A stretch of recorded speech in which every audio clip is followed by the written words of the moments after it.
Hey guys, I'm back. I know I said since the last video this part 2 would have been coming out in a week, but it turned into a month. Sorry about that, I was really busy. What you doing? I'm busy. Anyway, let's just move on with the video. So if you want to get caught up, you can obviously go check out part 1 in the description. I think probably a lot of people missed it, maybe because of YouTube or whatever. But anyway, so far we've discussed physique and fighting style, so now we're just going to move on and talk about equipment. So in realistic situations, the most dangerous people on Earth exclusively use firearms and explosives to make themselves as effective as possible. That being said, if you're Batman's sidekick, your goal probably isn't to kill as many people as possible, right, Jason? So, going through the equipment of each sidekick, I won't exclusively give too much of an advantage to deadly weapons, even though they are more effective in a sense, because really, the best weapons for Batman sidekicks are things that don't outright kill people. So, basically every sidekick has a unique signature weapon, so let's go through that first, starting with Damian Wayne, Robin. Robin uses a sword that is typically depicted as a katana.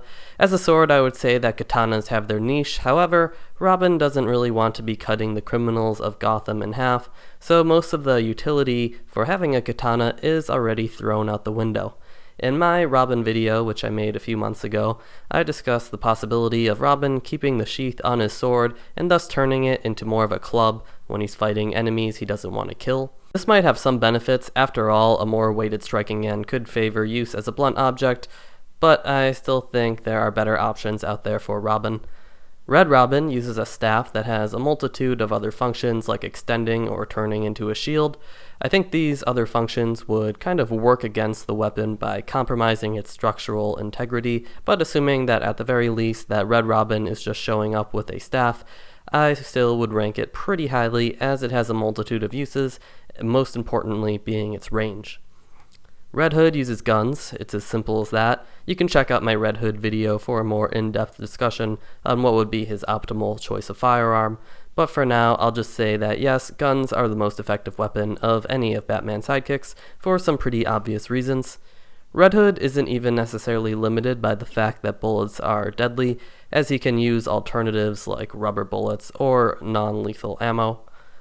Nightwing uses his Screama Sticks. It's not a terrible choice, especially when you're dealing with unarmed opponents or people with knives, but there are limitations to these weapons such as reach, power, and that they take up the use of both of your hands.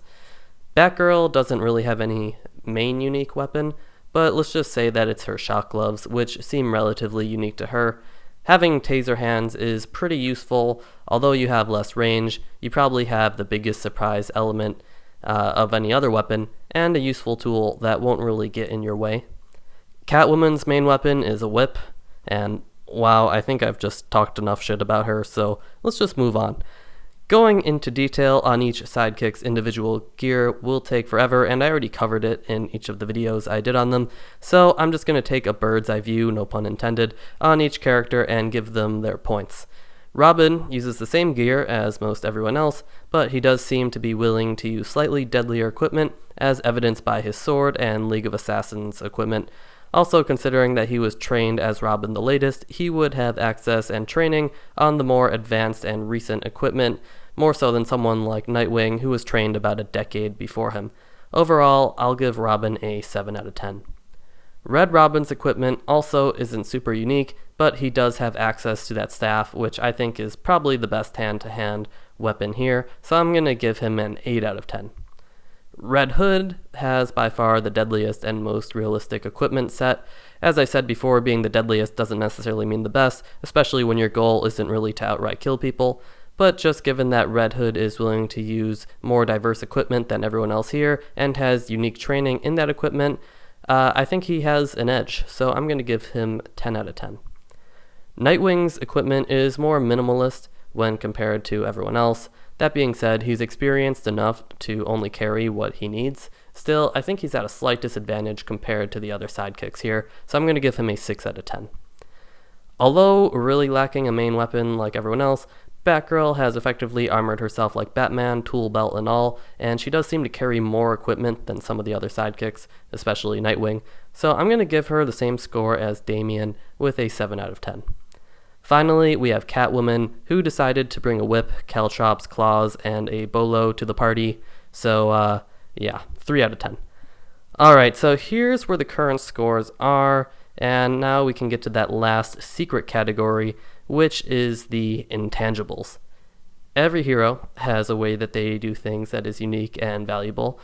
These are things that are intangible and subjective, and therefore can't be assigned something as simple as a number, but I'm going to do that anyway because fuck it.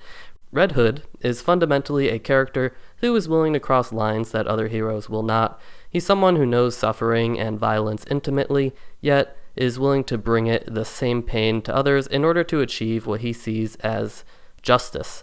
Red Hood's willingness to be deadly really increases his combat capability to something that, in my opinion, puts him above some of the other sidekicks here, but this also cuts the other way.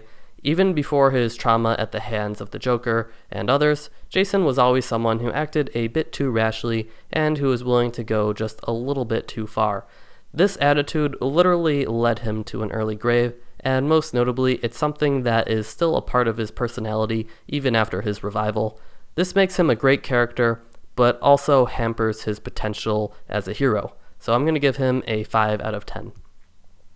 Robin is easily the second deadliest Robin, and probably the best overall fighter. He was trained more than any of the other sidekicks, and he was bred to be Batman's replacement, but because of his upbringing, more so than any other Robin or sidekick, he has a demon in him. The pun was intended that time. Early on, one of the main reasons Batman chooses to take Damian in, even though he's still training Tim Drake, is because he knows that, most of all, Damian needs guidance or else he has the potential to become the greatest villain ever seen in Gotham.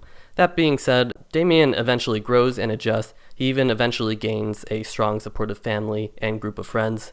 Damian's effectiveness is very high, and it's really only tempered by his almost lack of humanity and coldness, but I would say he eventually gets over that, so I'm going to give him a 9 out of 10.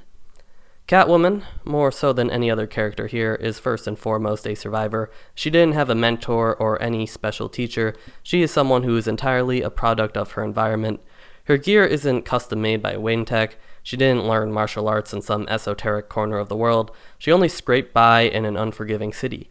Yes, she is hampered by her criminal ways and lack of efficiency, but she also knows the city and herself more so than anyone else here, so I'm going to give her a 6 out of 10. Nightwing, next to Catwoman, is the most experienced of anyone here. His ability to keep a clear head and to keep things light is a unique advantage that not even Batman can match. Although he isn't the smartest, strongest, or best fighter, there's a reason that Nightwing is the first person Batman calls when he needs someone to cover for him, so I'm going to give him a 10 out of 10. Batgirl is a hero that I have a lot of respect for. Although she was self-trained at the beginning, she is often thought of as the hacker sidekick. She is the only hero tied to Batman that didn't seek his permission. Yes, Batgirl would have preferred to be trained under the Dark Knight, who she revered and respected, but her goal wasn't simply to work with Batman or even to be a sidekick. She wanted to be a hero, and she was willing to rely completely on herself to do that. Also, even after being crippled, she kept on with her duties. She didn't complain, she didn't turn evil to get back at Batman, or even try to get revenge on the Joker. She simply recovered to the best of her ability and then went back to work. So, based on her mentality, I'm going to give her a 10 out of 10. Finally is Red Robin.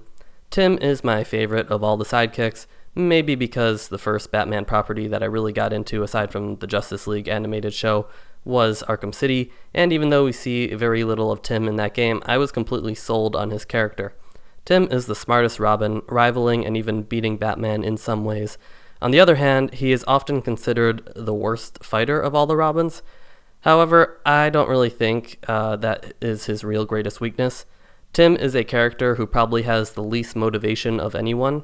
He became Robin more so because he knew that he was a good candidate and believed Batman needed the help.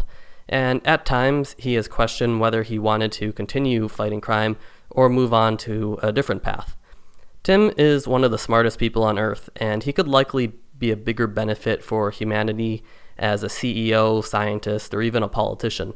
And that's something that Tim is well aware of.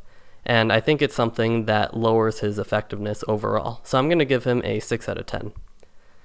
So there we have it. We have Catwoman at 19 points, Batgirl with 30, Nightwing with 31, Red Robin with 32, Red Hood with 33, and finally, the winner with the most points and my least favorite character on this list, Damian Wayne Robin, with 35 points. I'm actually a little surprised with the outcome. I was pretty sure that my bias would at least get Red Hood or Red Robin the win, but, Robin won with his superior fighting style, decent equipment, and good physicality, and I guess he was pretty strong in the face of being a hero too, so that made him the winner. Neat. Okay, so it feels pretty good to get this video out. I'm sorry it took so long. I'm going to work on some other stuff. There was someone in the comments who asked me about making a Batwoman video, and sure, yeah, I like when people ask me to do stuff, so that's going to be on the list. I'll get that out at some point.